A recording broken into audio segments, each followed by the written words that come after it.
Okay, let's look at another category. The other category is the category of the man God. There are many religions throughout history who have believed that some human being is actually God. Now, the example the Quran uses is the example of Christianity. There are Christians who claim that Jesus is Allah. That he is not just the son of Allah, but he is Allah. He is one and part and the same as God. And the Quran appeals to such beautiful, commonsensical things. The Quran says, didn't Jesus and his mother, because some people also worship Mary, and there were some Christians who used to believe also Mary was God. Even Catholics say that Mary is the mother of God. The mother of God? God had a mummy. And so God, mama, mama, right? Changing God's nappy, yeah? Cleaning God's bum when he's done a poo. This is, what's that? Mother of God. Huh? Feeding God. What is this? To say that some human being is equal with God. Didn't he walk on the earth and breathe air and eat food, and they went to the marketplace? You know, they needed to buy things. They went to the marketplace. See how Allah makes things clear. See how people are deluded away from the truth. What is this?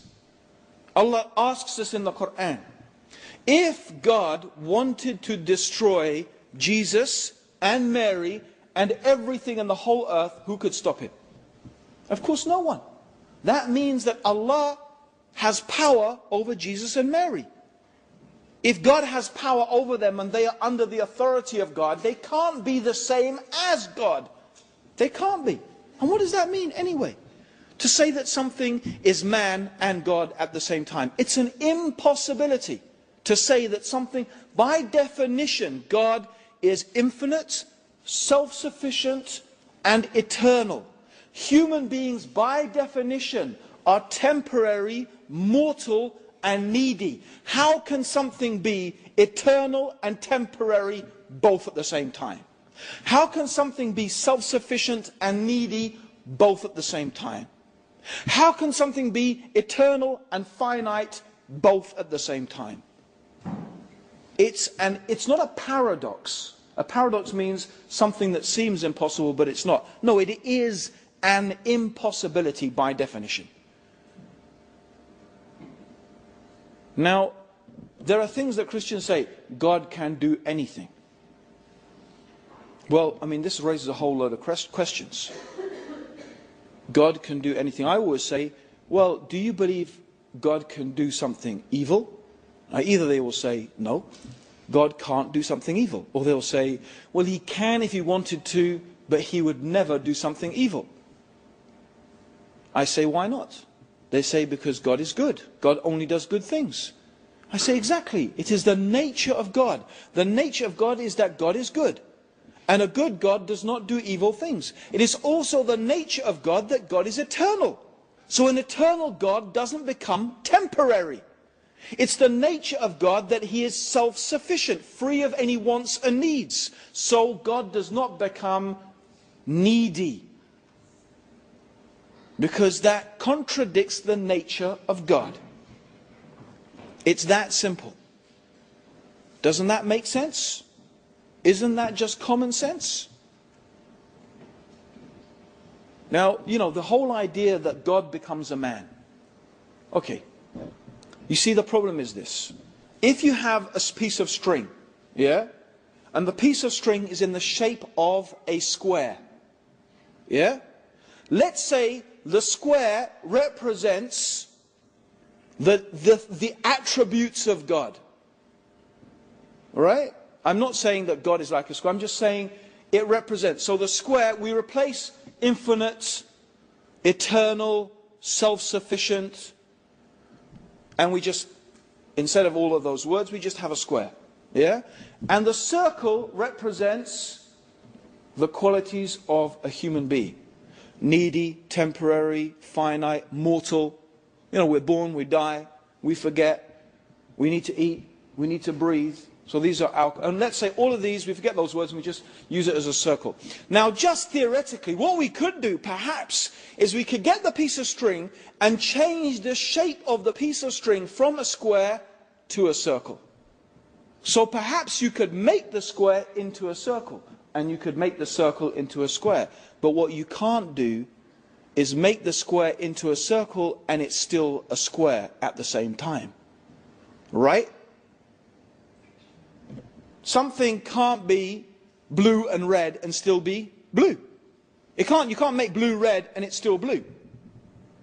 The circle can't be made a square and still be a circle. But that's what they're trying to say. God became a man but was still God. Doesn't make any sense. It's an impossibility. And wait a minute. These Christians are telling everybody in the world that you're going to go to hell forever if you don't believe something impossible. God is telling us, according to their religion, if we don't believe something absolutely impossible, you'll go to hell forever. So I have to believe something impossible without any proof, because by definition, you can never prove an impossibility. How can you prove something impossible? You can't. So I have to believe something impossible without proof. It's simple. I'll tell you something. And this is what I always say to every Christian. I say, you're telling me that on the day of judgment, I stand in front of God, and God says to me, why didn't you believe that I became a man? I will say, how could I believe that you, Allah, the eternal, self-sufficient creator of the heavens and the earth, was a temporary, mortal, needy man? How could I believe such a thing? You are far above that. If God then puts me in hell forever, I will never feel for one moment of eternity that God has treated me fairly or justly. But if a Christian is asked by God, how could you say that I was equal, that this human being was me? This human being that ate my food, this human being that breathed my air, this human that depended upon me for his entire existence. You're saying that this human being was equal to me? If that person goes to hell forever, they will know that they deserve to be there. They all know it. That's justice. That is justice. There's one other thing I want us to think about. And I like to give this as an example. Right? Modern science has made us appreciate something really remarkable. And that remarkable thing is exactly how minute we are. Actually, 1,400 years ago, the Prophet Muhammad, was also, in reflection of the words of the Quran, reminding us of our humble origins. The Quran reminds us that you came from a sperm drop, a despised fluid. The Quran reminds us of our base origins. The Prophet Muhammad even mentioned that the universe compared to the kursi, وَسِعَ كُرْسِيُّهُ السَّمَاوَاتِ وَالْأَرْضِ, and Allah's kursi, his pedestal, extends over the heavens and the earth. How? The Prophet Muhammad said, the universe is like a ring in the desert compared to the kursi. A ring in the desert. Think about that. Think about a ring in the desert. How big is the desert and how small is the ring? And the kursi compared to the arsh, and the arsh means the throne of God, is also like a ring in the desert. Our universe is like a speck. Like a speck. Now, we are on an earth which is a speck, in a solar system which is a speck on the outer spiral of our galaxy, which itself is a speck in the universe, which is a speck before the kursi, which is a speck before the arsh.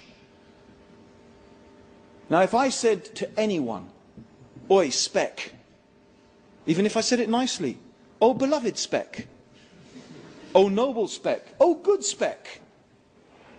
But if I call you a speck, it doesn't matter how many nice things I put with it, calling a person a speck is not a nice thing. But you know what? We are specks. I wouldn't be lying if I called you a speck, and you wouldn't be lying if you called me a speck. But still we don't like it. How about then if we said that God